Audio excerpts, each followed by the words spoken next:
¿Qué tal a todos? Hoy nos metemos de lleno en un tema que, seamos sinceros, es absolutamente crucial para cualquier estudiante de farmacología y futuro profesional de la estomatología.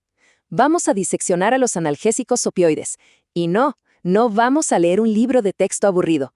Vamos a analizar la ciencia pura y dura detrás de estos fármacos, desde cómo se comportan allá a nivel molecular hasta su uso más crítico en el sillón dental.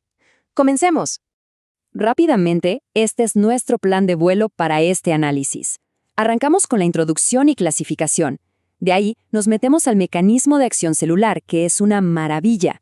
Luego, ponemos en la balanza lo bueno y lo malo, los comparamos con los clásicos AINES y para cerrar con broche de oro, vemos cómo aplicar todo esto directamente en la clínica. Bien, pasemos a la primera parada. ¿Qué son exactamente estos fármacos y cuáles son esos conceptos base que sí o sí debemos dominar? A ver, para entender a estos gigantes de la analgesia hay que ir a la definición. Un opioide básicamente es cualquier agente que se une a receptores muy específicos en nuestro cuerpo.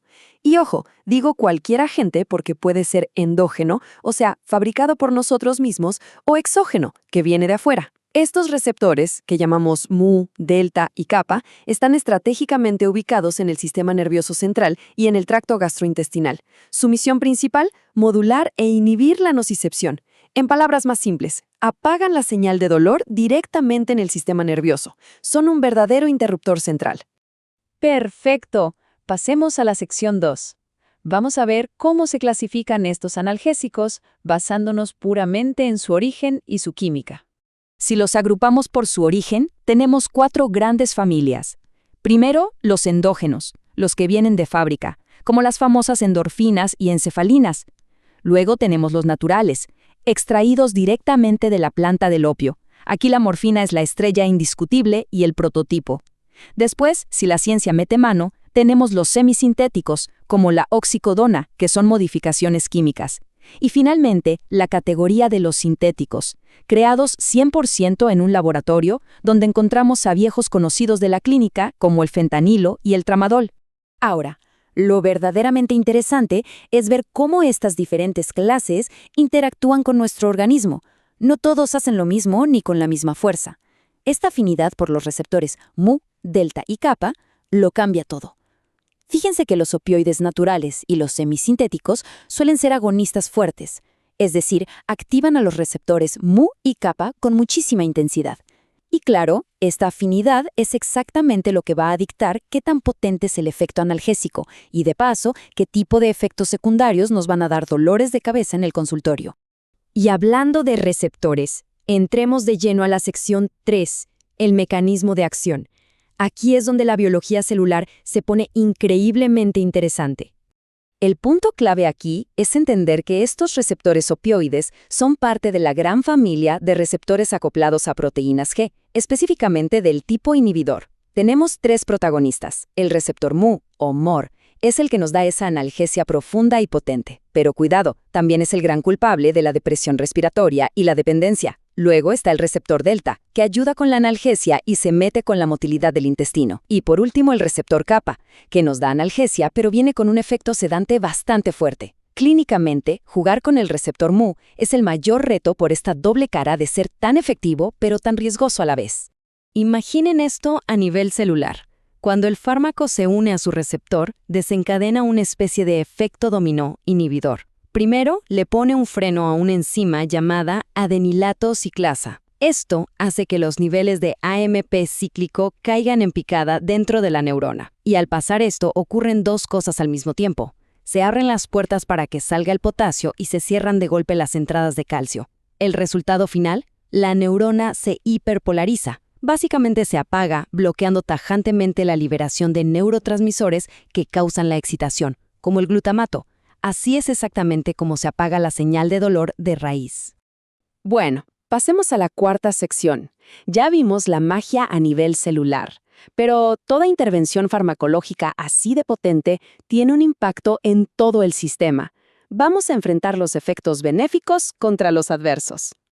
Aquí es donde vemos la verdadera dualidad de estos fármacos. Por un lado, nos ofrecen beneficios terapéuticos que simplemente no tienen rival. Una analgesia profunda, sedación que a veces es súper útil, y hasta la supresión de la tos. Pero claro, nada es gratis. El costo biológico es alto. Las náuseas, la rápida tolerancia y la dependencia son riesgos latentes. Sin embargo, no hay que olvidar jamás que la depresión respiratoria es, por mucho, la consecuencia más peligrosa y la causa número 1 de mortalidad cuando hay una sobredosis. Además, es fundamental tener en cuenta que los problemas no se quedan solo en el sistema nervioso. A nivel gastrointestinal, por ejemplo, el intestino se vuelve súper lento, causando un estreñimiento terrible. Y aquí les va un dato clínico vital. A diferencia de la náusea o incluso de la sedación, a las que el cuerpo eventualmente se acostumbra por la tolerancia, el estreñimiento no cede, persiste durante todo el bendito tratamiento. Así que el impacto endocrinológico y cardiovascular también nos exige estar con los ojos bien abiertos. Ahora avancemos en la sección 5. Llegó el momento de poner frente a frente las dos herramientas principales que tenemos en la odontología, los AINES contra los opiáceos. A nivel de mecanismo, estos dos grupos son de mundos distintos. Por un lado, los AINES, nuestros antiinflamatorios de toda la vida, actúan inhibiendo a las famosas enzimas ciclooxigenasas. Su trabajo es principalmente periférico, justo ahí en el sitio de la inflamación. Y tienen algo llamado efecto techo, es decir, llega un punto en el que por más que subamos la dosis, no va a quitar más el dolor, solo nos va a intoxicar más al paciente. Por el otro lado, los opiáceos trabajan a nivel central, allá en el cerebro y la médula espinal. Para los agonistas puros, como la morfina, prácticamente no existe ese efecto techo analgésico. El límite lo marcan únicamente sus efectos secundarios.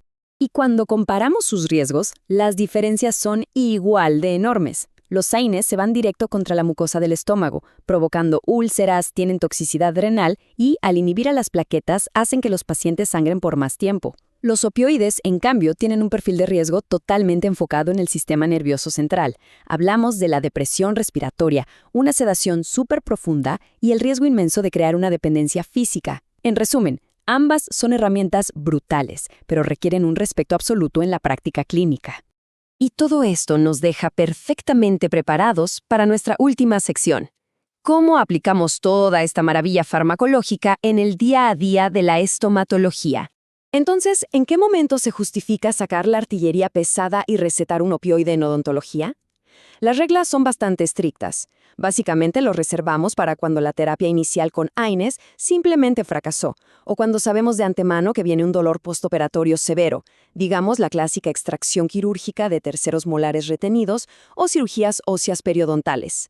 También son el plan B necesario para pacientes con alergias confirmadas a los AINES.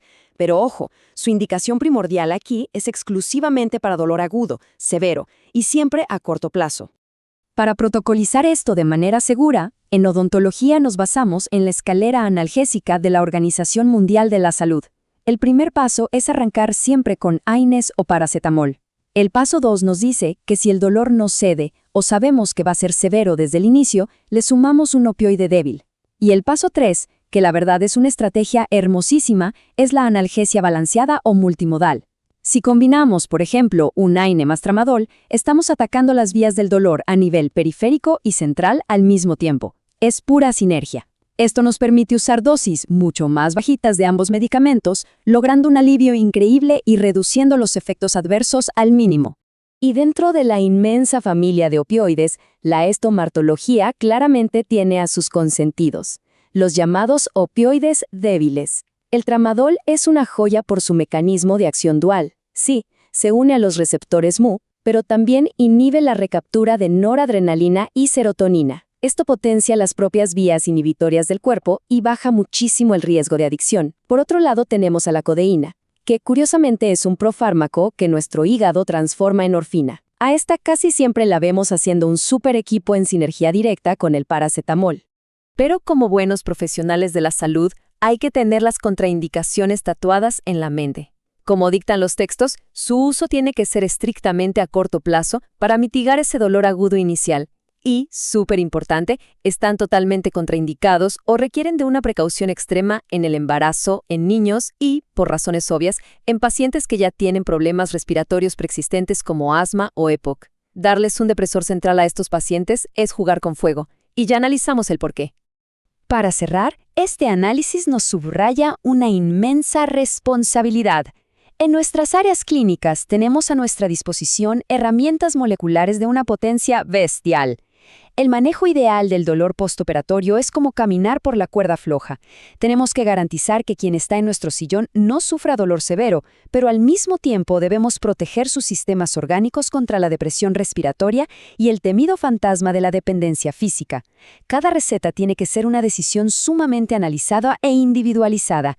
La farmacología nos da el poder, pero es la anatomía y la fisiología las que nos deben dictar la prudencia. Así que les dejo esta pregunta final para reflexionar.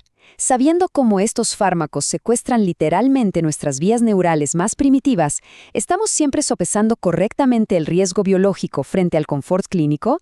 Gracias por acompañarnos en esta exploración. Nos vemos en el próximo análisis clínico.